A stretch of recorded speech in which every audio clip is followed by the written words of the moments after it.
We began this project with the Department of Conservation and Natural Resources and Auburn University around 2007, and talking about the reintroduction of indigo snakes, a captive breeding program to reintroduce them into their native range.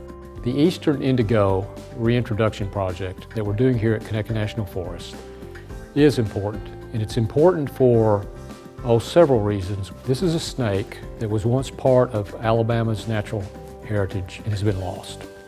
We lost the indigo snake mid-50s, as best as we can tell. The reason for its loss has to do with fire exclusion in the longleaf pine ecosystems. As fire is excluded from the longleaf pine ecosystem, hardwood trees encroach, completely changes the character of it. As that takes place, the canopy closes in and we lose gopher tortoise populations. The indigo snake utilizes gopher tortoise burrows to overwinter in. The temperatures are much warmer in gopher tortoise burrows in the wintertime than on the surface temperature of the ground. With the loss of these gopher tortoise populations, we believe that the decline of the indigo snake followed. Our primary role for the project is to manage the habitat. We have about 80,000 acres on the Conecuh National Forest, and it's part of this imperiled longleaf pine ecosystem. The once used to be about 90 million acres of it, and we have quite a bit less than that now in the country.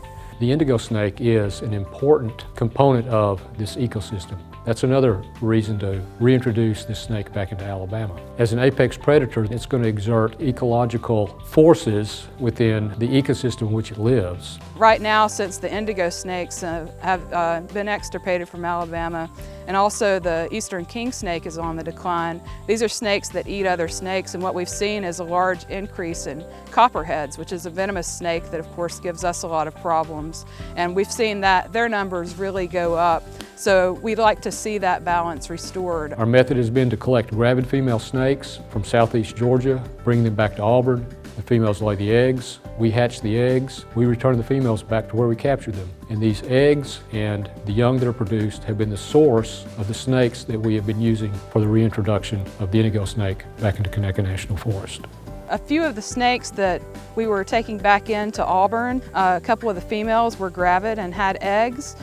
They laid those eggs in Auburn, and we decided to go ahead and raise the eggs up, hatch the eggs in the lab. So those snakes had definitely been mating in the wild, and those eggs were viable. So that's a really good sign for the reproduction. We know that the snakes found each other, and we did actually catch one of those snakes that was the offspring of those snakes a year later, so we know that it survived as well. To establish a population like this will be another step toward the recovery of this species. The indigo snake is listed as federally threatened by the U.S. Fish and Wildlife Service.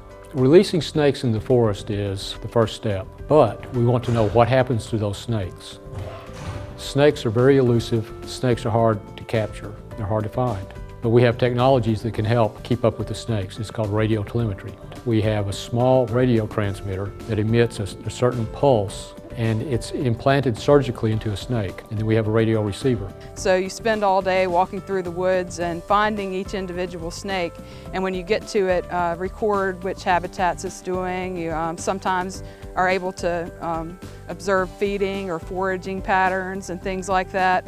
We're hoping that within 10 years we'll have released 300 individuals out here of the indigo snakes.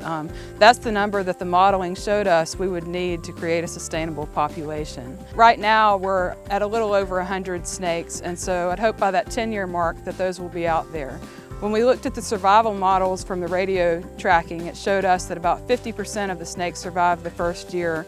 That sounds like a low number, but it's actually a very good number for a reintroduction because there's usually very low survival in that. So I hope that in 15 years we'll come out here and you'll be able to see a lot of these young snakes that were mated in the wild and hatched in the wild out here roaming around, and we hope that that will restore the balance in the ecosystem. We're 5 years into a 10-year project, and we want to continue to do this for at least another 5 years until we have a critical mass of snakes in the wild, and then we can document that they are finding each other and raising offspring, and we have a sustainable population in the wild. That's the ultimate goal.